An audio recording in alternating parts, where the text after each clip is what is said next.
for you, and for the opposite player it will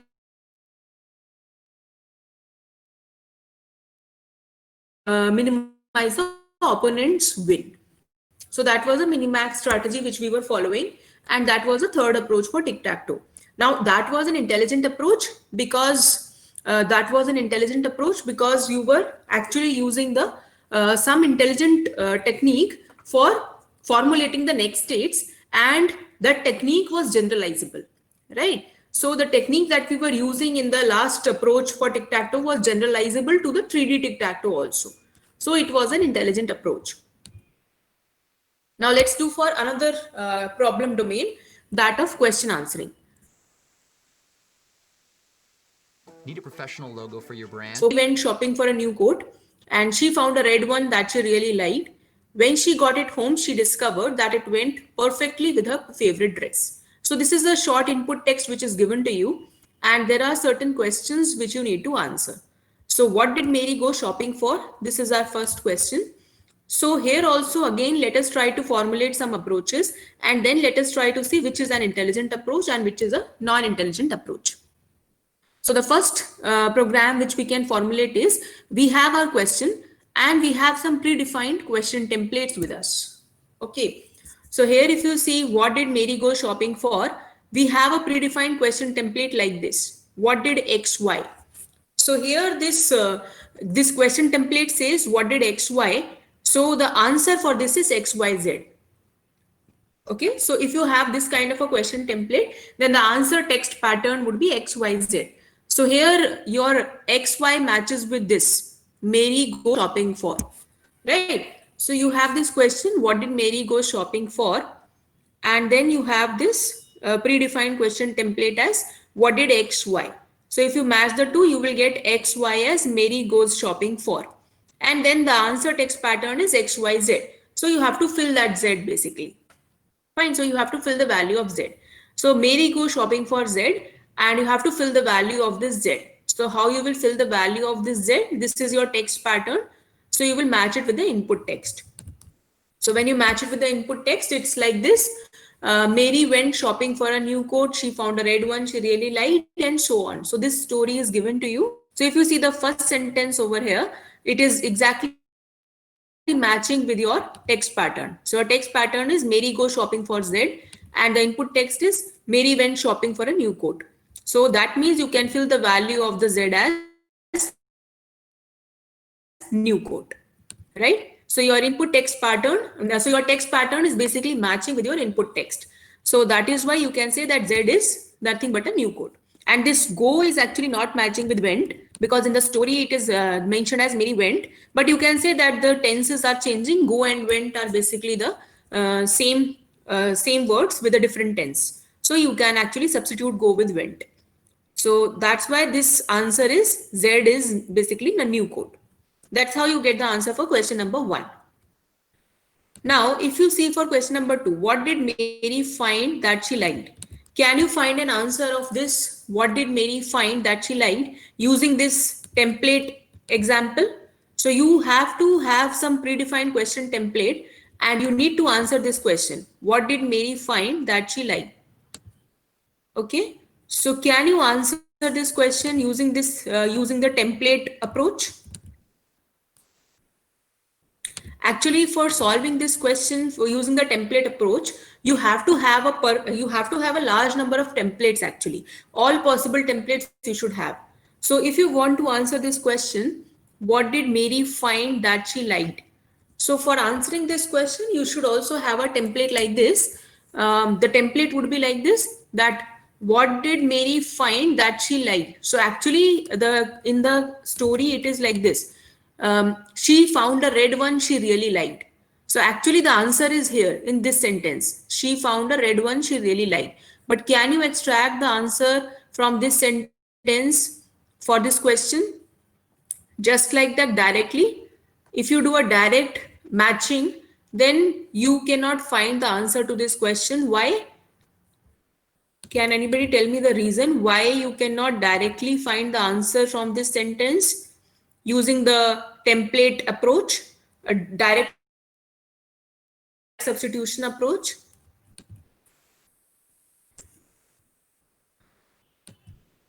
So actually your question is what did Mary find that she liked? And the sentence from which you have to extract the answer is she found a red one she really liked.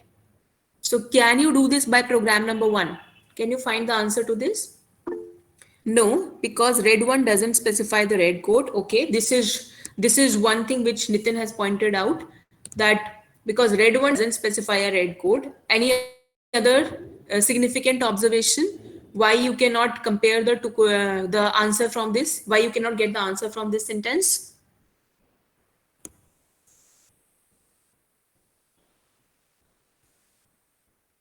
Any other answers?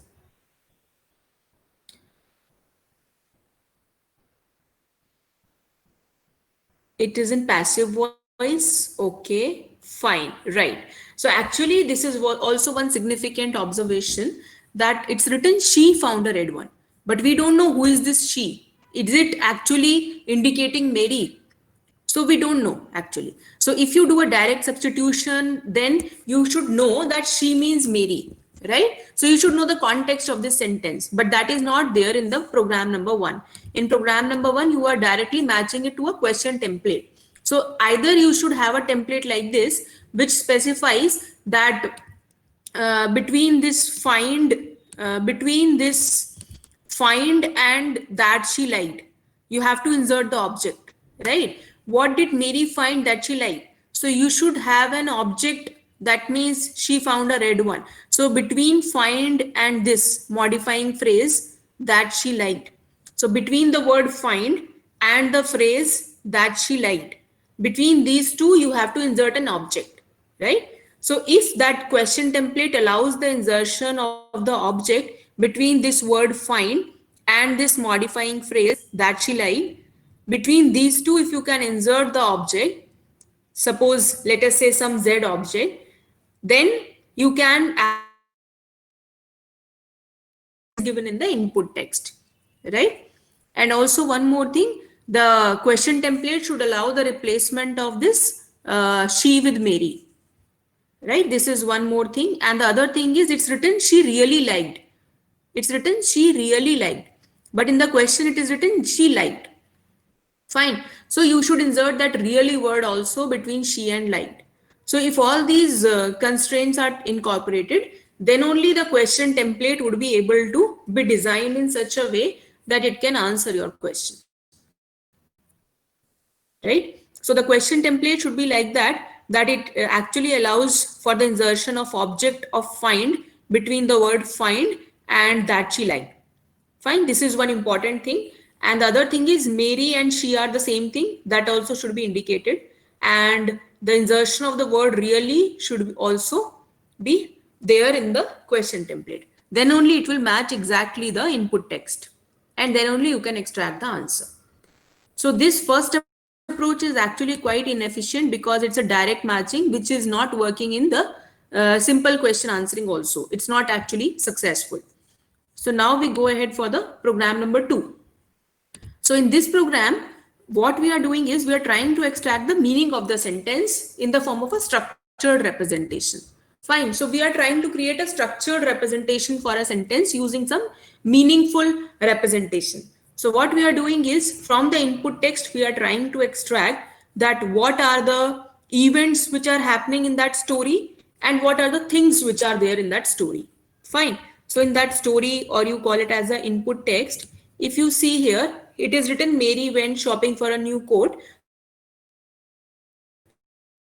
So coat is one thing and she found a red one she really liked. So red coat, that means red, a color was red, and coat is that basically the instance of that thing which she was shopping for. So the things basically in this story are coat and color is red. So these are the things which we have pointed out, and the events are doing the task, and event is finding event, and tense is past because she found a red one.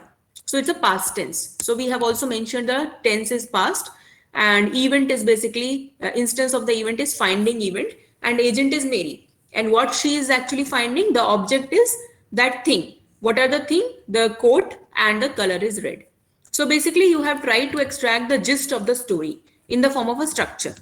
So basically you have tried to extract the meaning of this story in the form of a structure where you have mentioned that what are the agent involved in this story, what are the actions involved in this story, that means what are the events occurring in this story, and what are the finally the things involved in this story basically. So from this input text you have actually created a structured representation. Fine. Now, this structured representation is a little more sophisticated than program number 1. How? Because it can answer the first question, obviously, what did Mary go shopping for? And the second question, if you see, what did Mary find that she liked? So from this program number 2, if you see here, it's basically a structured representation. So you can, so basically it is creating a structure for the input text, and the same kind of a similar kind of a structure you can also create for the question, right? So you can create a similar question, similar structured representation for the question also, and then you can basically compare the two structured representations of the question and the input text and get the answer. Fine. So basically the question was, what did Mary find that she liked? So from this structured representation of input text, if you see, there is an event of finding, right? And the agent is Mary. So that means your sentence was, what did Mary find? So that means these are the events. These are contained in the events, Mary finding. So the thing which is corresponding to the event, Mary is finding something. So that thing which is corresponding to this event is red coat, right? So that thing which is corresponding to this event is actually a red coat, right? So now from this, since the question says, what did Mary find that she liked? So Mary and finding events are occurring here, and the associated thing is a red coat. So this you can gather from the input text. Now when you match this with a question, so the question also the same structure is there. So the rest of the fill in the blank kind of a thing. So the rest of that blank, that what did she find, that would be filled by this red coat, because it's basically the part of the complete story, right? So the complete input text is represented through this, and you can have actually here you have an event of finding. You can also have an event of liking, because it's also mentioned in the story that when she got home, that she really liked, and when she got home she discovered that it went perfectly with a favorite dress. So this is the event of liking basically. So you can also add another event over here, the liking event, and but the actually the finding and the liking, both events are associated with the red coat.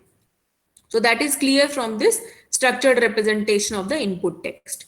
So now when you have this question, what did Mary find that she liked? So Mary and finding events are there in this story. So the associated object is a red coat. So that's how you get the answer extraction as the red coat.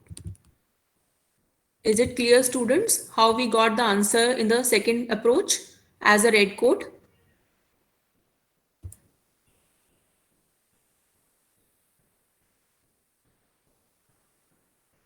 Are you able to get it, students? Yes or no?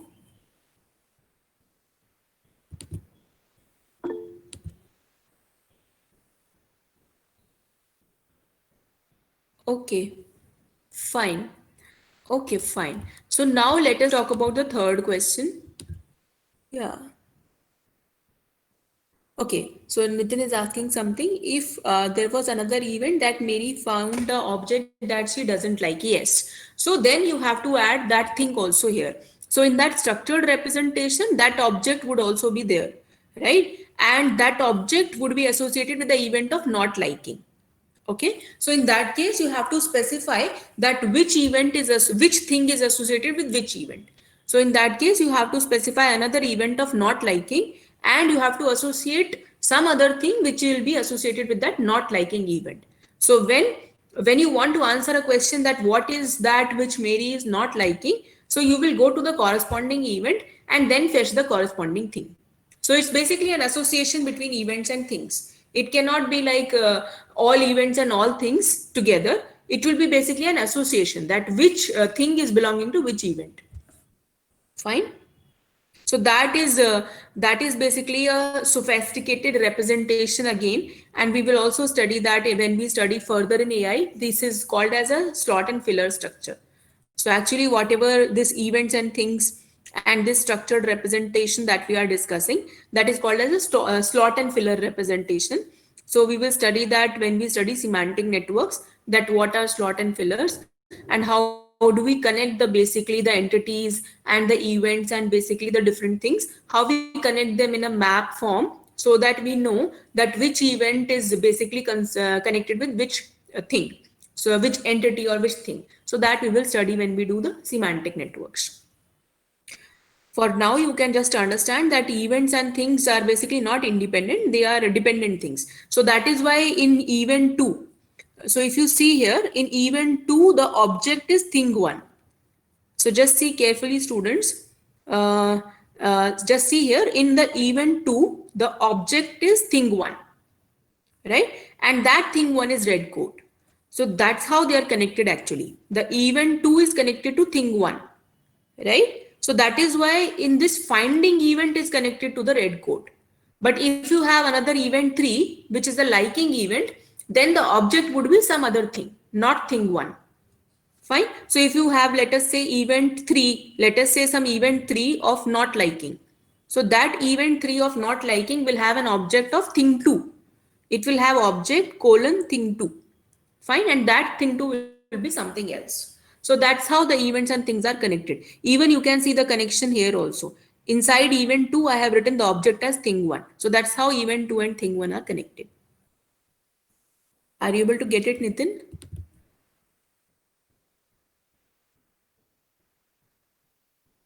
Fine. Okay. So now we have actually answered the second question also in the program 2, which you were not able to answer through program 1. But now what about the third question? Can you answer the third question? Did Mary buy anything? So can you answer this third question from program 2? The event is buying event. Did Mary buy anything? So event is a buying event. But actually in your input text, nowhere it is mentioned that she bought it. So there is no verb called as buying. There is no word mentioned as buying in this input text. Fine. So if you create, even if you create this structured representation, there is no event of buying here. Fine. So since there is no event of buying, which is explicitly mentioned here, so can you deduce from this structured representation that she bought the red coat? Because the question is asking, did Mary buy anything? So yes, she bought the red coat actually, but can you deduce it from this structured representation? Because there is no instance of buying which is explicitly written over here. Right, so we cannot deduce it. So actually we can answer the first two questions from program 2. The first question is obvious, that what did Mary go shopping for? So we can add a shopping event over here, and thing, it will be associated with thing 1. So she went for shopping for a red coat. That we can do by adding a shopping event over here, and that shopping event would be associated with the thing 1 again. So that will be a red coat. So that will be for first question answer. And for the second question, it is from the finding event, it is associated with thing 1. So again the answer would be red coat. Fine. So first two questions you can answer, but for the third question it is, did Mary buy anything? But you don't have a buying event. Okay, let's say we have a shopping event over here. I have not mentioned, but you can add the shopping event. But there is no buying event which is mentioned over here. Why? Because there is no buying word mentioned in the story. So if you see in the story, shopping word is mentioned. So you can add an event instance of shopping. Then in the story, finding word is also mentioned. So you can add the instance of event, event instance as finding also, and the agent is Mary. And both the things, both are associated with the thing red coat. So that means first two questions you can answer easily from this structured representation. But in the third question, it is asking buying, but there is no buying word mentioned in the input text. Fine, there is no buying word mentioned. So that is why you cannot create an event of buying in the structured representation also. Fine. So now how to answer this question? Because you don't have a buying event, so you have not explicitly written that she bought it. So from this structured representation, it is not possible to answer this question. So for this, we should go for another more sophisticated approach. So this program 2 is better than program 1 in the sense that you have a structured representation and you can find the meaning of the sentence and answer the questions. So it's better than program 1, but it lacks in something. So what is that something actually? So just see here, see students, the question was, did Mary buy anything? But actually when Mary has, if you see the story over here, she got it home. When she got it, it's written like this: when she got it home, she discovered that it went perfectly with her favorite dress. So that means she has brought it home. Fine. So she has brought the red coat home. This obviously means that she might have bought it, because without paying and buying, you cannot bring anything from the store just like that, isn't it? So for a human being, it can easily understand this thing that she went for shopping, she found a red coat, then when she got it home, when she got it home, this means that she has actually purchased it, right? This is obvious for humans, but for a machine, it is not obvious. So actually, we have to have some domain knowledge incorporated in the machine also, so that it can answer the third question also, right? So the third question is, she bought anything? Yes, she bought anything, but how the computer should know that whether she bought anything or not? The computer should actually understand that if something is bought to home from the store, that means it has been bought, it has been purchased.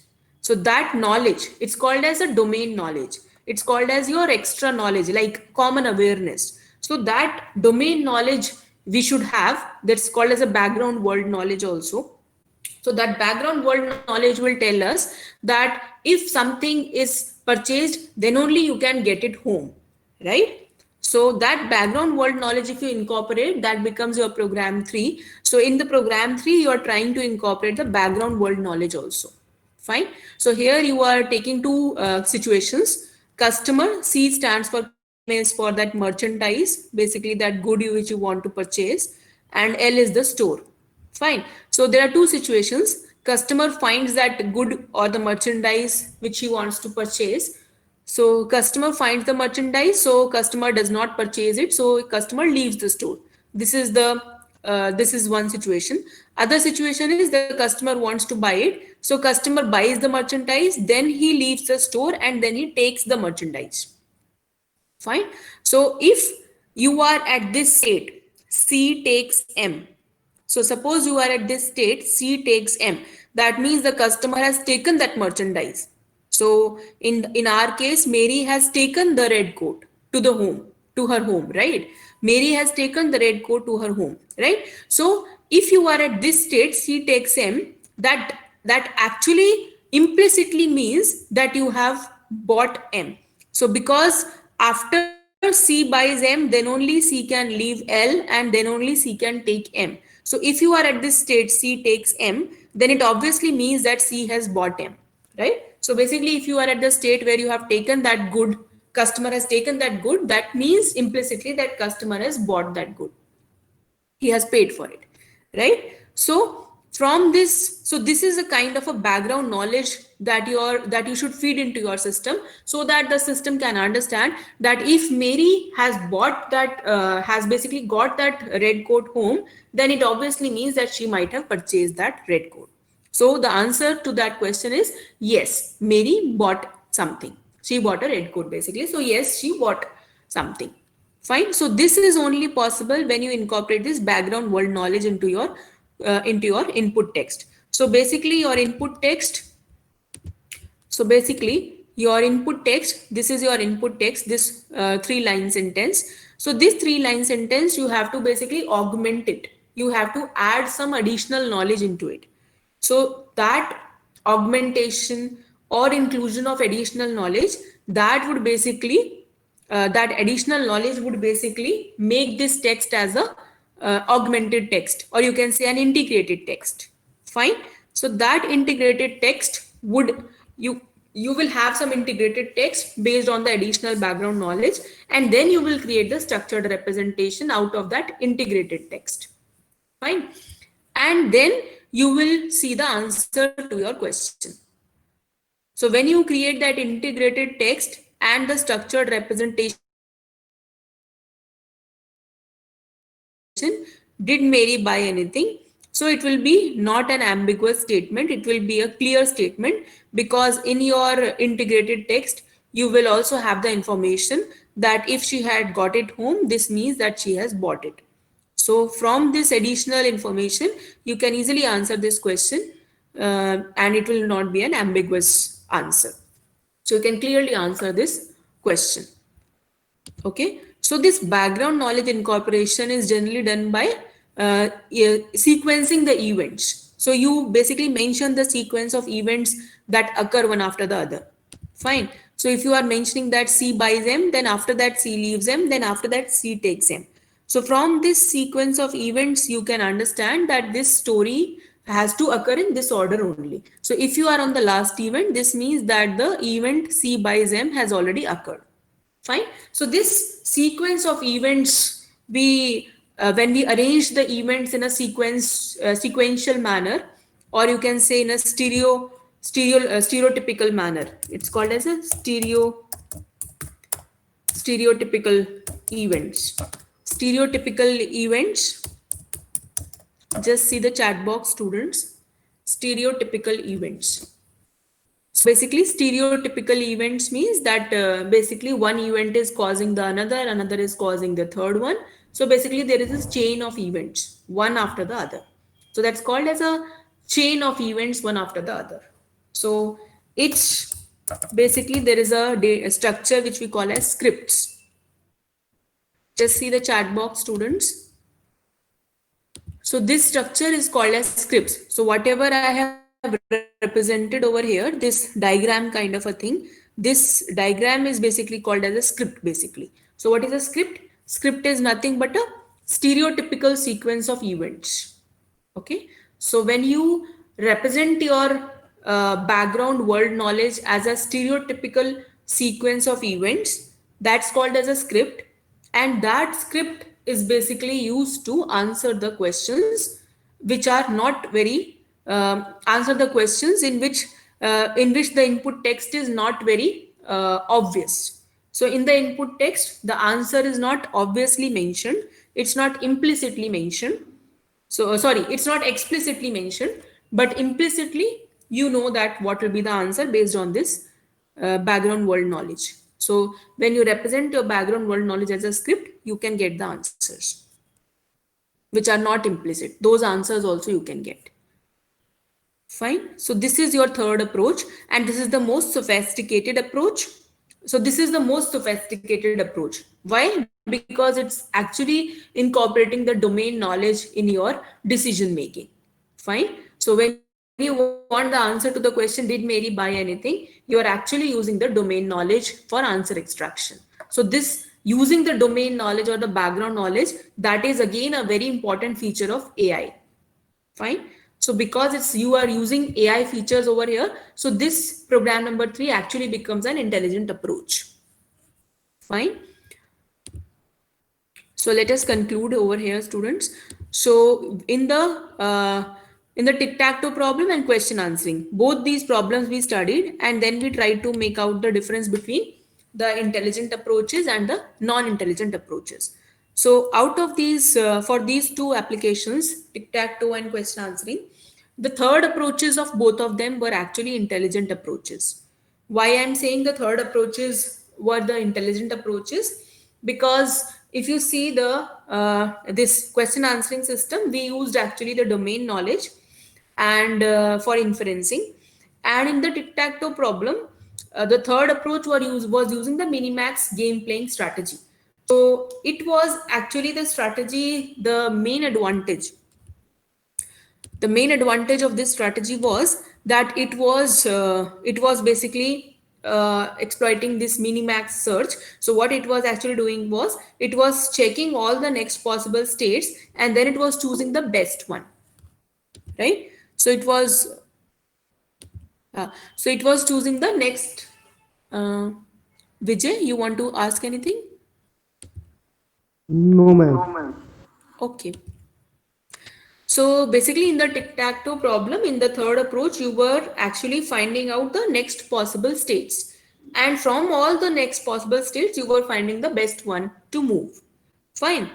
And and if you were not able to win, then you were actually trying to block the opponent's win. So it was actually a generalizable approach, isn't it? Because whenever, even in a 3D tic-tac-toe also, when you have 27 squares, even in that also you can follow this strategy, isn't it? Because the strategy would can remain the same even in for a higher dimensional tic-tac-toe, because the in the 3D tic-tac-toe also you will have 27 squares, so you can figure out what are all the next possible board positions, and then from that board positions you can figure out the best one and choose the best one, and then you can continue doing so for the next moves also. So basically, when you are in the strategies from each board position, you are trying to figure out the next possible board positions and then selecting the best one. So this strategy is actually generalizable because it's a general strategy. So it's a general strategy and you can follow it even for higher dimensional tic-tac-toe also, like 3D tic-tac-toe. Fine. So that is why, and so that is why it's basically an intelligent approach because it's generalizable. Fine. So this is for tic-tac-toe. And for question answering, the third approach is intelligent approach. Why? Because it's using domain knowledge. So you are actually incorporating the background world knowledge to answer the question. So it becomes an intelligent approach. Fine. So basically, the main characteristics of an artificial intelligent technique is it should be generalizable, it should use the domain knowledge, and it should be modifiable. It should basically adapt to different situations. So it should be basically able to adapt to different scenarios. So those are the different techniques of AI, different characteristics of AI technique. If you remember, students, we had done the characteristics of AI technique in the last to last class. Do you remember? Uh, 1 minute, let me show you. Okay, so just see this slide, students. These are the characteristics of an AI technique, right? So it should capture generalization, and then it should be understood by people who must provide it. It should be modifiable. It can be used in a variety of situations. So basically, generalization is one characteristic, and it should be understood by people who must provide it, means it should be able to gather the domain knowledge. It should be modifiable, and it can be used in a different situations. Fine. So the generalization property we have captured in the tic-tac-toe third approach, and the domain knowledge extraction property that we have captured in the third approach of question answering systems. So since these approaches, the third approaches of both of them have some characteristics of AI technique, so we can say that they belong to the category of intelligent techniques. Fine. So that's how we can actually analyze any approach and then figure out whether it is an intelligent approach or otherwise it is a non-intelligent approach. So this is how you can just see and analyze whether it is satisfying some criteria for an intelligent technique or not. If it is satisfying, then it becomes an AI technique. Otherwise, it's a non-AI technique. Okay.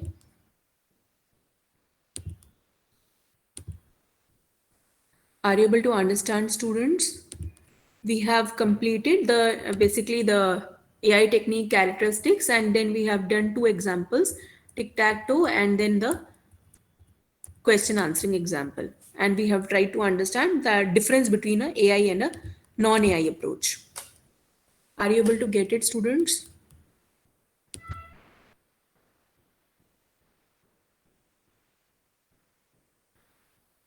Any doubts?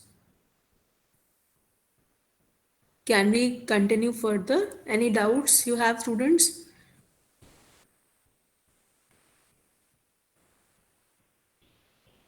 Okay, so I'll proceed further then.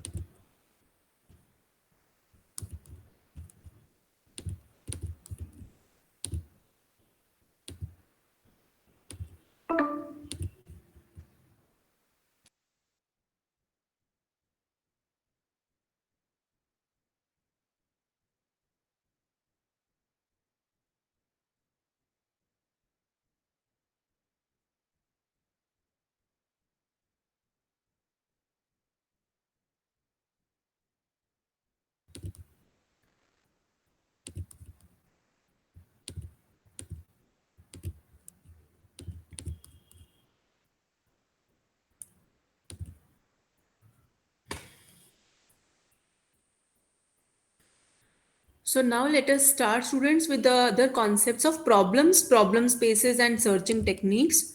So let us begin with the introduction. Um, so what are intelligent agents and what is the search space? So I was talking about the search space. So what is the search space?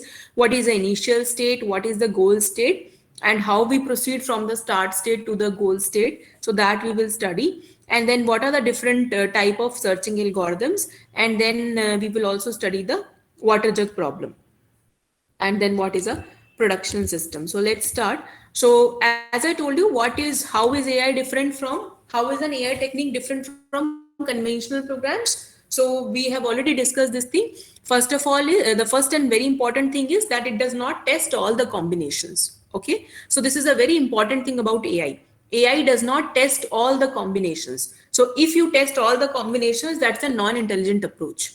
Okay, so in the tic-tac-toe problem, when you were testing all the 3 to the power 9 board positions in the first approach, you were testing all the 3 to the power 9 combinations. So that was the non-intelligent approach because you were exhaustively trying all the combinations.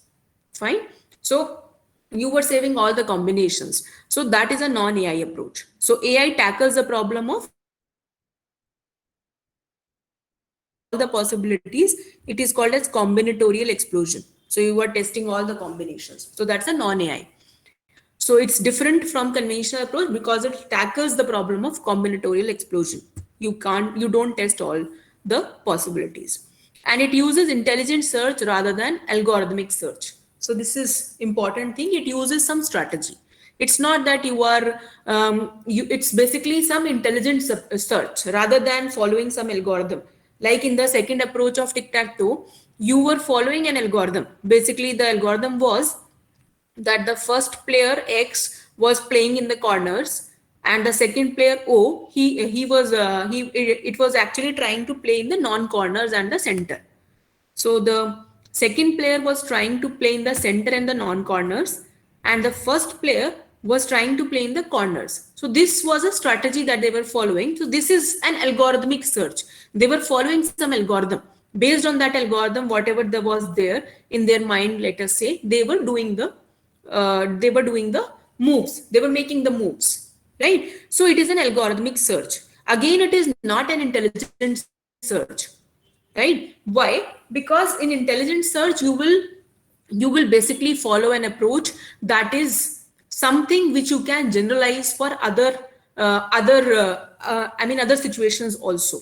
So in the tic-tac-toe, you were following the strategy, but that was a very specific strategy for a two-dimensional tic-tac-toe only. You could not generalize that same strategy for 27 squares, right? For a 3D tic-tac-toe, you cannot generalize that strategy. So again, it is just an algorithmic search and not an intelligent search. Intelligent search means it is generalizable, it is modifiable. Those properties are there in the intelligent search, right? And it uses domain knowledge. So in the question answering system, we have seen that how the domain knowledge is exploited to answer using domain knowledge in the third program. Fine.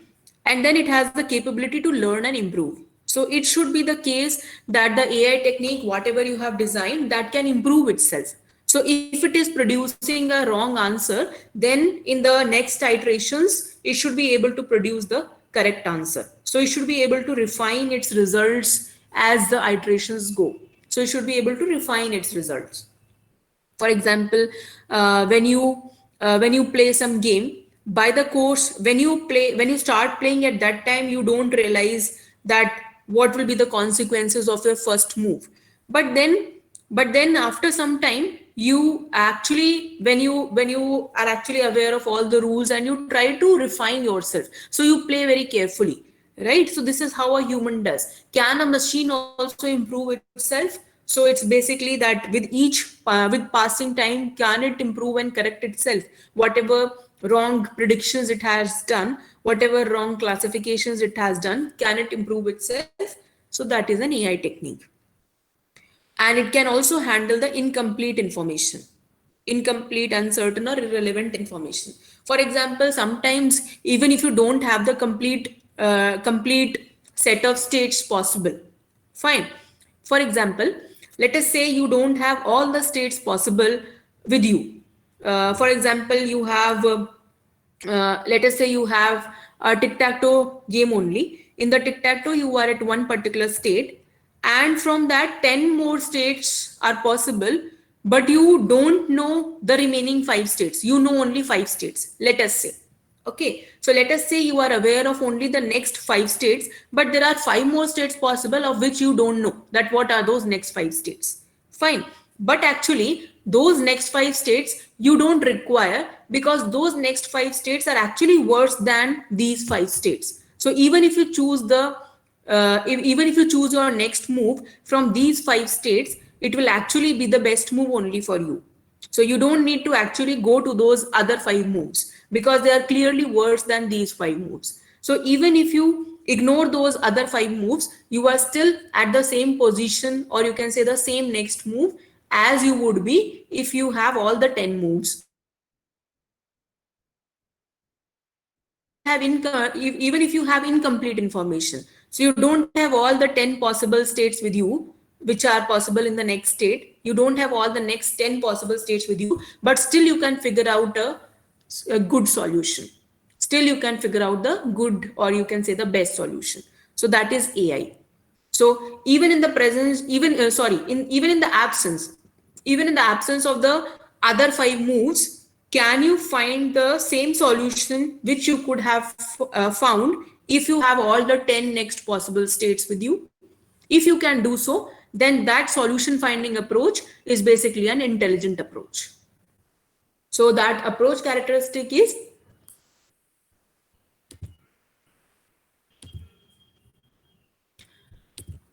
can you hear me, students?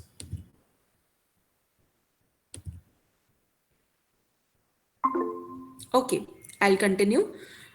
Yes. So I was saying that in the absence of all the in the absence of all the 10 possible states which are available next, in the absence of all 10 states, suppose you have only 5 states, the artificially intelligent approach can still figure out the same solution which you could have found if you have all the 10 states. Because actually the AI approach will figure out that the rest of the 5 states were clearly worse than these 5 states.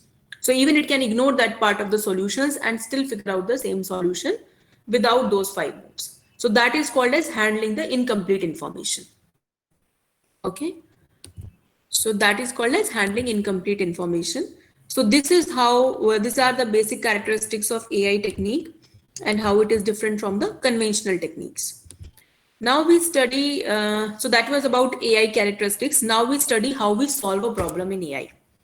And this is quite important actually. So that how we solve the problem in AI, there are 4 steps. Define the problem first of all. So you have to define what will be the initial state of the problem and what will be the final state of the problem, right? So that is called as the problem specification. So when you define the initial state of a problem and the final state, that means what is the goal state where you want to reach, that is the first step. First of all, you have to define the problem. You have to give a detailed problem specification.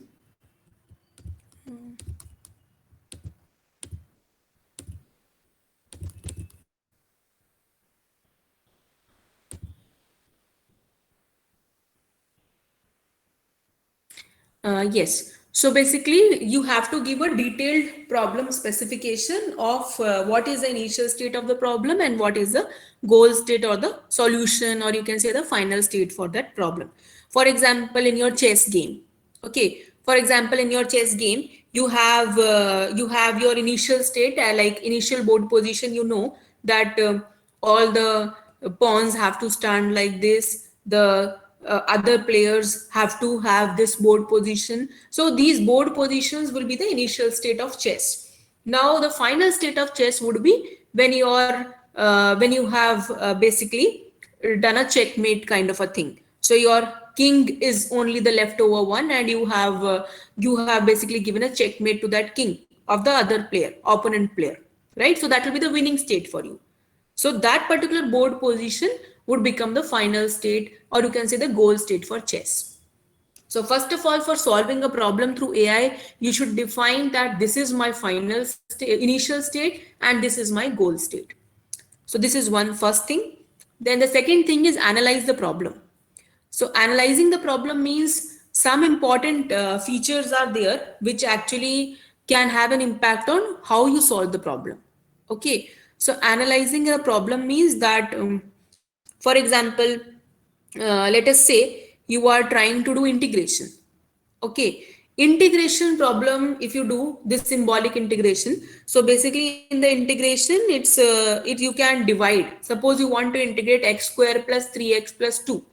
Okay, so that is a decomposable problem because x square plus 3x plus 2, if you want to integrate, then you can actually decompose it into three different integrations, isn't it? You can integrate x square, then you can integrate 3x, then you can integrate 2, and then you can add the result. So the result of adding would be the same as if you integrate all three together, isn't it? So that's an example of an decomposable problem. So that's an example of a decomposable problem. Like this, you have to basically analyze that what kind of a problem it is. Is it a decomposable problem, or is it a reversible problem? Or for example, for a reversible problem, for example, if you are trying to prove a theorem. Okay, so let us say you are trying to prove a theorem, and for proving a theorem, you should generally what we do is we have some axioms, and from those axioms to prove the theorem. Fine.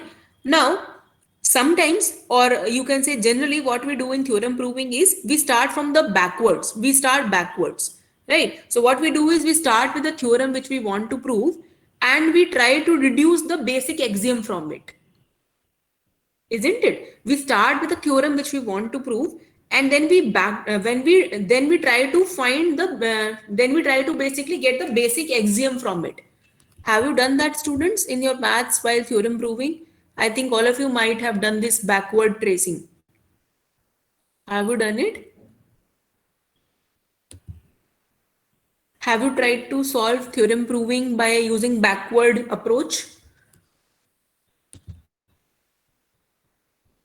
Yes. So that's what I'm. Yes. So basically that backward approach is because that theorem proving example, or you can say that problem of theorem proving is reversible problem. Okay. So it's a reversible problem. You can do a backward reasoning in that. And through backward reasoning, you can achieve a solution. So this theorem proving is having the capability that you can backward reason it. Fine. And integration problem is basically a decomposable problem.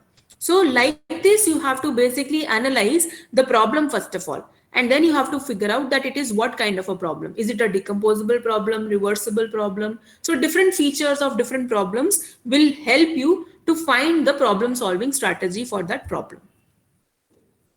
So analyzing the problem means analyzing the problem characteristics, which type of problem it is, and then finding out the suitable technique for solving the problem.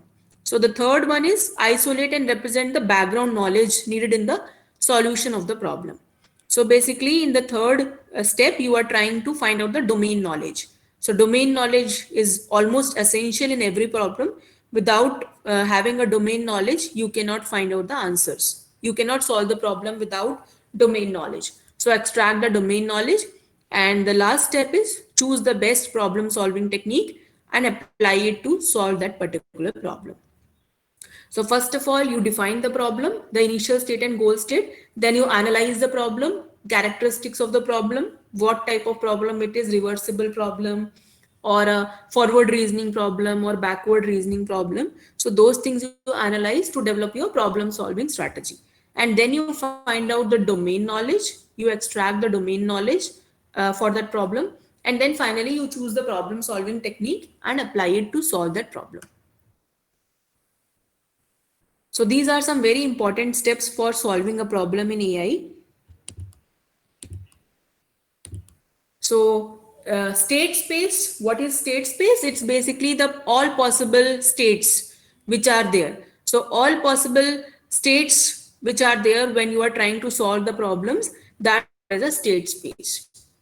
Fine. State space is a set of all possible problems. And when you start with the initial state, that becomes your that is called as the initial state. So that is basically where the problem solving starts. That's your initial state. And the solution, what you want, so that is basically the acceptable solution to that problem. That is nothing but your goal state. Fine. So whatever goal state you want to reach, or you can say in the game playing, whatever winning situation would be, that is your goal state.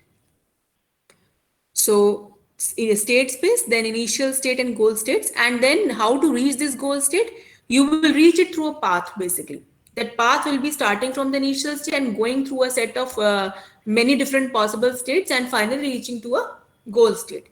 So basically, to reach the goal state, you will have certain actions or operators have a set of rules that will basically describe the actions or the operators available with you, and those rules will basically apply the operators and generate the next possible states. And then from those next possible states, you will choose one next state, and then from that next state you will again generate all the next possible state and then choose the next state, and so on. And this process of searching through this state space will go on until you reach the goal state. Fine. So this process of searching will go on until you reach the goal state.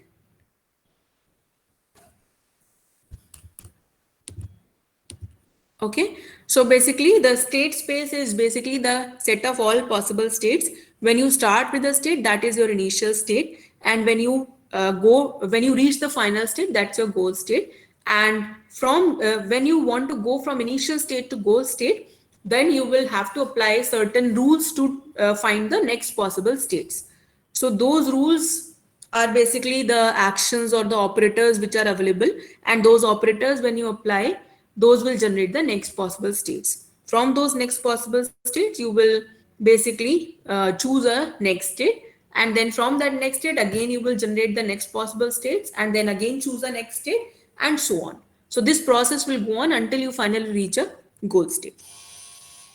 So this process is called as search. Okay. Students, just wait for 1 minute. 1 minute.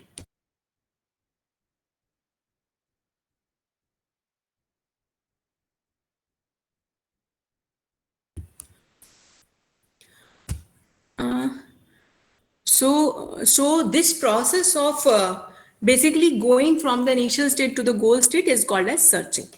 So these are the basic terminologies, students, which we will use frequently when we will try to solve different problems. So when you basically go from the initial state to the goal state, you generally, what we do is we generate a tree kind of a structure. Okay. So this, if you see here, A is your root node of this tree, and it is actually representing your initial state. Fine. And then from A, you are generating B and C. These are basically the next possible states from A. And then from B, you are generating D, and from C, you are generating B and D. So D, you are generating duplicate. You are generating the D from B also and from C also. And then from B, you are again generating D. So it's basically a searching from the initial state and up till the next states, and you will go on until you reach the goal state. Okay. So suppose your let us say your this D was your goal state. Let us say D was your goal state. So you have reached this D from A, B, and then D. So this is one path through which you have reached the D, and you can also reach D from C. So A, C, D, that is another path to D. And even you have another path to D as A, C, B, and D. So you have another path. So you have 3 paths to D. Let us say D is your goal state. So like this, you can develop the paths towards your goal state. Fine. So basically this tree is nothing but a directed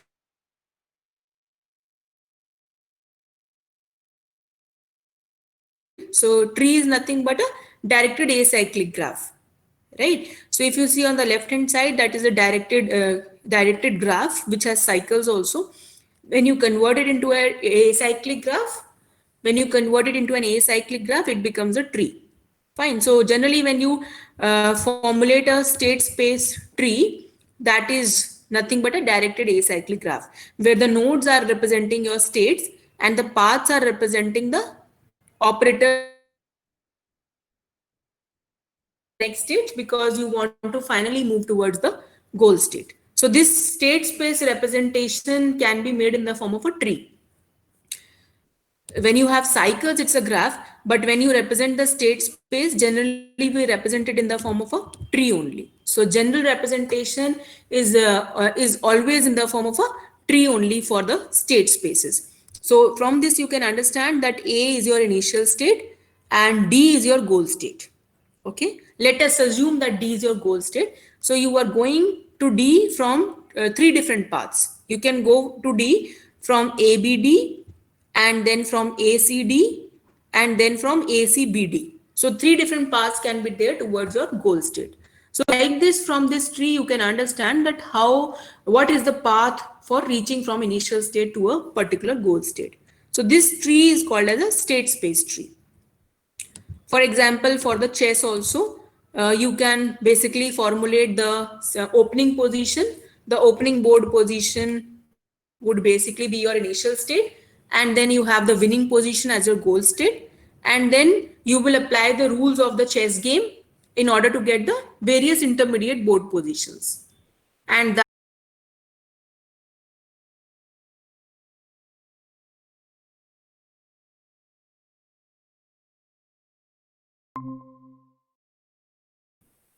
fine. So combination of all the initial state, final state, and when you apply the rules of the game for generating the next possible board positions. So all those intermediate states which lead towards the goal state, all those states are basically when you combine all those states, that is called as a state space.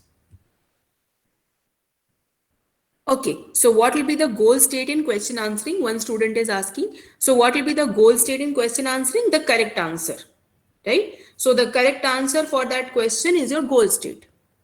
Fine. So suppose I want to find out, did Mary buy anything? So that was the third question in question answering system. So did Mary buy anything? So Mary, yes. The answer was yes. Isn't it? The answer was yes for that question. So the question was, did Mary buy anything? And the answers could be, I mean, the next possible states could be yes, no, and not defined or invalid question. Like this, you can have multiple options. And from those multiple options, so actually those multiple options are your multiple next states. Fine. And from all those possible next states, if you choose the yes, if you choose that state which is representing yes, that is your goal state. Fine. So for that question, you can have multiple answers. Not all answers are correct. Only one answer is correct. The answer is yes, but you can have other answers also. Like the answer can be no, invalid question, not defined, something, I don't know, something, some other states can also be there. So those answers are all invalid, or you can say incorrect. So your goal state would be yes. Okay. Got it, Nitin?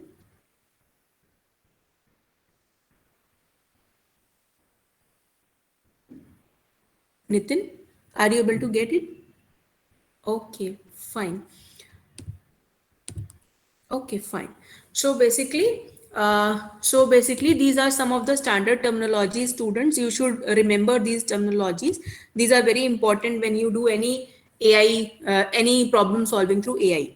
Fine. So the operators are nothing but the actions which are available, and these are represented in the form of rules. So when you apply the rules, you will get the next possible states. And when you choose the next possible states, the best one out of them, then you can proceed through the state space, and then like this you can proceed towards your goal state. So this process of searching from a path from the initial state to the goal state, that is called as searching. And generally when you want to search, you represent your path in the form of a tree. So that tree starts from a root node, which is nothing but your initial state, and the leaf nodes are basically, one out of the leaf nodes would be your goal state. Fine. One out of them would be your goal state, and others would be the intermediate states. And at each level of this tree, you will select the next move to choose. and then you will basically go on until you reach the goal state. So this was an introduction to the problem solving in AI, and then we'll start with the water jug problem in tomorrow's class. Divya, are you there?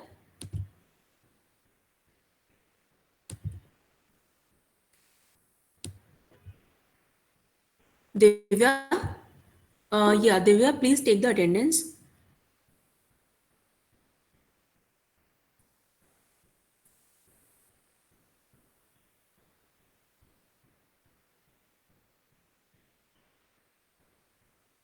Done? Okay, fine. Email me the attendance, Divya. Okay, fine, students. So tomorrow we have a class at 11 o'clock. One thing, Divya, actually tomorrow I won't be able to take at 11 o'clock because we have an invigilation duty for PhD exams, and that duty will go up till 11 o'clock. So we have to reschedule tomorrow's class to some other time in the afternoon. Can you tell me some comfortable time for you in the afternoon when we can take tomorrow's morning class? I don't think you have labs now, students. Your labs have been basically not official now, so you don't have a lab now in the lunch time. Okay, yeah. So I think 2 p.m. should be fine. Okay, fine. So 2 p.m. tomorrow, Divya, please inform the entire class that the tomorrow's class at 11 o'clock I will take at 2 o'clock. Okay, Divya? Okay, fine.